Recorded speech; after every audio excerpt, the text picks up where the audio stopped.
چلو کوئی تو ہے اس دنیا میں مجھے آپ کی بہت یاد آ رہی ہے. جس سے میری تکلیف اور اذیت کا احساس.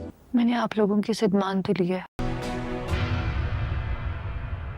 چاہے وہ اچھا ہو یا برا، کیا فرق پڑتا ہے؟ رسم وفا ڈرامے کے آنے والے ایپیسوڈ میں آپ لوگ دیکھیں گے فواد کے گھر والے جب سے فواد ان کو چھوڑ کر گیا ہے تب سے ان کے گھر میں سکون ہی ختم ہو گیا ہے، کیونکہ ان کے گھر میں ایک فواد ہی تھا جن کی وجہ سے ان کے گھر میں رونق لگی رہتی تھی. فواد کی بہن اپنے بھائی کی تصویر دیکھ کر کافی روتی رہتی ہے اور اپنے بھائی کی تصویر ہاتھ میں پکڑ کر اور کافی رونے کے ساتھ اپنے بھائی سے کہتی ہے بھائی آپ واپس آ جائیں، آپ جو کچھ بھی کہیں گے میں آپ کی ہر بات ماننے کو تیار ہوں، بس آپ ایک بار واپس آ جائیں. کیونکہ فواد اپنی بہن سے بہت پیار کرتا تھا اور اس کی بہن اپنے بھائی سے بھی بہت پیار کرتی تھی. یوں اس طرح فواد اس کو چھوڑ کر چلا جائے گا ارم نے کبھی بھی اس بارے میں نہیں سوچا تھا. وہیں دوسری طرف فواد کا باپ جب اپنے بیٹے کے کمرے میں آئے گا تو وہاں پر فواد کی ماں پہلے سے موجود ہوگی اور اپنے بیٹے کے کمرے کو سجا ہوا دیکھ کر کافی روتی رہے گی. کبھی بھی نہیں سوچا تھا کہ ہماری خوشیاں اس طرح برباد ہو جائیں گی. پیچھے سے فواد کا باپ آ کر اپنی بیگم سے کہے گا یہ پھول ابھی تک کسی نے اتارے کیوں نہیں ہے، کیونکہ وہ پھولوں سے سجا ہوا کمرہ دیکھ کر فواد کے ماں باپ کو اور بھی زیادہ تکلیف ہوتی ہے. کیونکہ راشد صاحب تو کبھی بھی نہیں راضی تھے نور کو اپنے بیٹی کی دلہن بنانے کے لیے،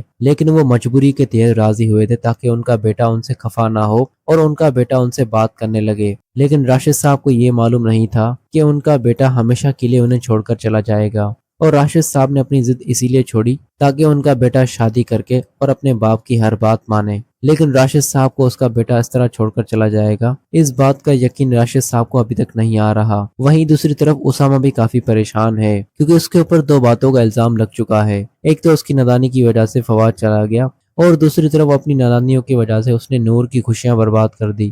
اب وہ اپنے اس کیے کی معافیا مانگ رہا ہے نور سے، لیکن نور اسے معاف بالکل بھی نہیں کرنا چاہتی، کیونکہ اگر وہ فواد کو لانگ ڈرائیو پر نہ لے کر جاتا تو آج فواد کے ساتھ یہ حادثہ نہ پیش آتا.